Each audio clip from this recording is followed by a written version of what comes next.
All right, so today we're going to make some fart sounds using the tools that come with Ableton that sound kind of like this.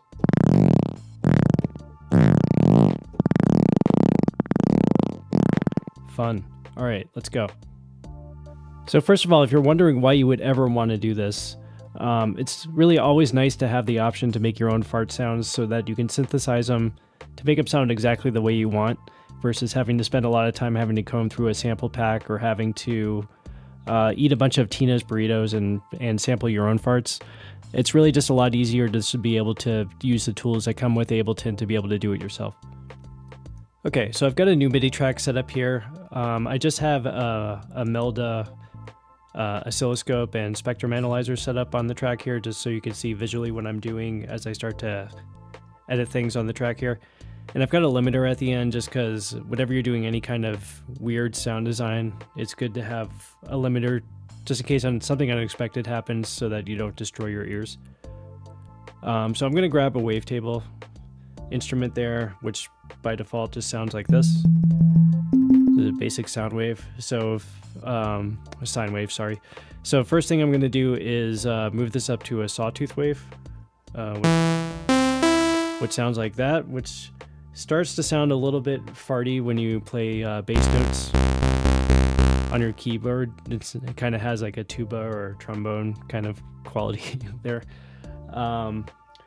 Just so for convenience, so I can play lower notes on my keyboard without having to pitch it down. I'm going to grab a pitch MIDI effect here and probably pitch this down like 3 octaves. Like that. Alright, and you can kind of see that we're getting somewhere now. So let's sculpt the sound a little bit more. I'm gonna bring the release down, bring the sustain up, and maybe bring the attack up just a little bit.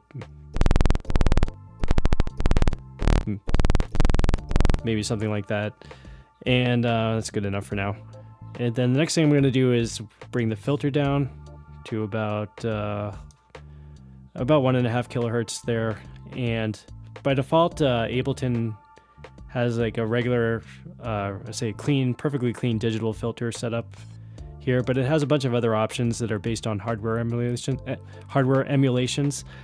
and if we really want like a grittier, dirtier, more authentic fart sound here, probably the best choice is the MS2 one, which is based on the Korg MS20, which is kind of known to be a really dirty filter.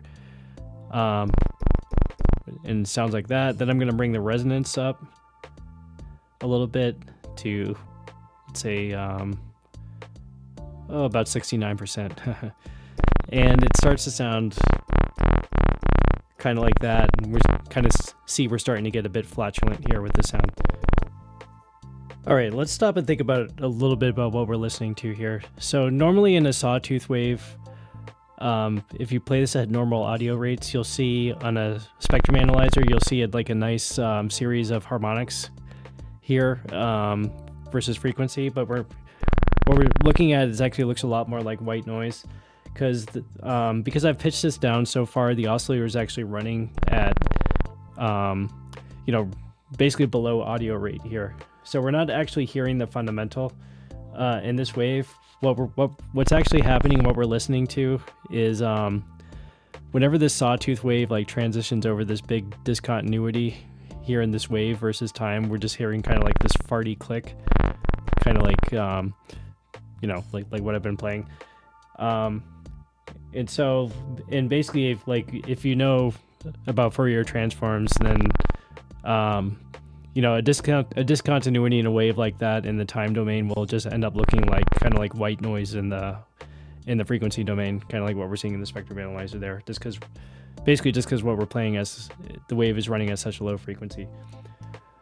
But anyway, that was kind of an aside. Let's sculpt the sound a little bit more. So we'll play with the filter a bit, and I just want to bring the filter drive up just to add a bit more grit and saturation there. I don't know how much of a difference that really makes though, but the next big thing I want to do is adjust the filter envelope. So I want to we'll kind of add some wetness to my fart sound there, as if the filter's moving as I play the sound here. So I can kind of do it manually, kind of like this. You know, I'm kind of looking for something a little bit like that. So I'll just use Envelope 2 in as a mod source here within Wavetable. And maybe I want to do something kind of like, yeah, something kind of like maybe 400 milliseconds on the attack and 2 seconds in the decay with 0 sustain. And to make that modulate the filter, then I go to my mod matrix and click on the cutoff frequency for filter 1. That makes it show up in the mod matrix like that. And I'll just bring this up to just a little bit, like I found like between 10 and 20 works fine. So that gives you something kind of like that. So the next thing I'm going to do is actually modulate the wavetable position here. And you can kind of see I've been on a sawtooth wave most of this time, but if I go up to a pulse wave here, or square wave, and play the same note, it makes it kind of go faster. And that's because a pulse wave, like I was saying earlier, versus time, it has like a 2 discontinuities on the rise and on the fall, versus just 1 discontinuity on the sawtooth wave for the same wavelength at least. And so that makes, basically, because we're playing at this wave below audio rates, it makes it sound like it's almost twice as fast if I play a sawtooth wave versus a pulse wave. So what I kind of want is something that kind of starts like this and then comes down.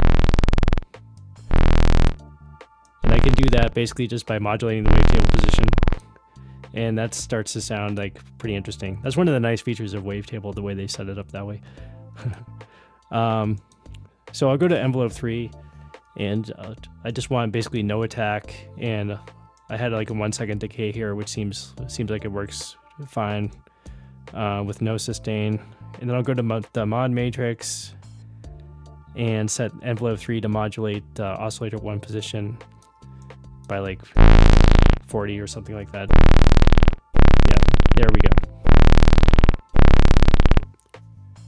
All right, so we'll put the finishing touches on this. And the first thing I'm going to do is I'm going to grab another filter. I think I'll just grab an auto filter there and put it after Wavetable. And I'm going to do a high pass filter and bring the cutoff down to like 200 hertz or something. Maybe it just had a bit of resonance for fun. So why am I doing that? So if you know about speakers, you kind of know that if you want something to produce really low frequencies, you need a larger cone, and you need a larger speaker cone. So like, for example, I've got 6-inch monitors that they'll go down to about 50 hertz or so. But you know, I don't have a 6-inch asshole, so I'm not going to be able to produce anything that way higher than about like 200 hertz or so. So I'm just going to filter all that stuff out, and that's going to get rid of some of the low end, you know, kind of some of the low end rumble, which is a little bit unnatural anyway. So now we kind of get something that sounds kind of like that. The other 2 effects I'm going to add first is just to make it dirtier, maybe slightly more compressed, is a saturator. And I found that what kind of worked for me is a medium curve with about 4 dB of gain. Bring the width down, bring the output down a little bit. Something kind of like that. Doesn't make a huge difference, but just for some saturation and compression, for something like a dirty sound like this, I think probably helps. The next thing I'm gonna do is, whoops, I'm looking for a chorus. The chorus ensemble effect that comes with Ableton, and what kind of worked for me when I did this is keep the rate about the same, the amount, bring it down a little bit down, something kind of like that. Maybe I want 100% width there. That seems to work. So that's without the chorus. With the chorus.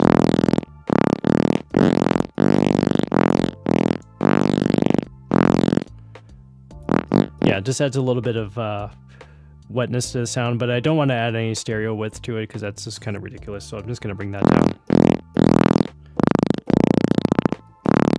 There we go. That's nice. That is a nice fart sound. And then kind of like the last thing I'm going to do is to make this a bit more performative is I'm going to go to my the MIDI mappings and the MIDI matrix in Wavetable and map my mod wheel a couple of places. So the first place I'm going to map it to is so it's right now by default it's set to the Oscillator 1 wavetable position, which I don't really need. I'm going to add a little bit to pitch, something like that, and then I'm going to have it open up the filter a little bit, so filter 1 frequency up to about 30 like that, so I can mess with the mod wheel on my MIDI controller and kind of make things a bit more interesting.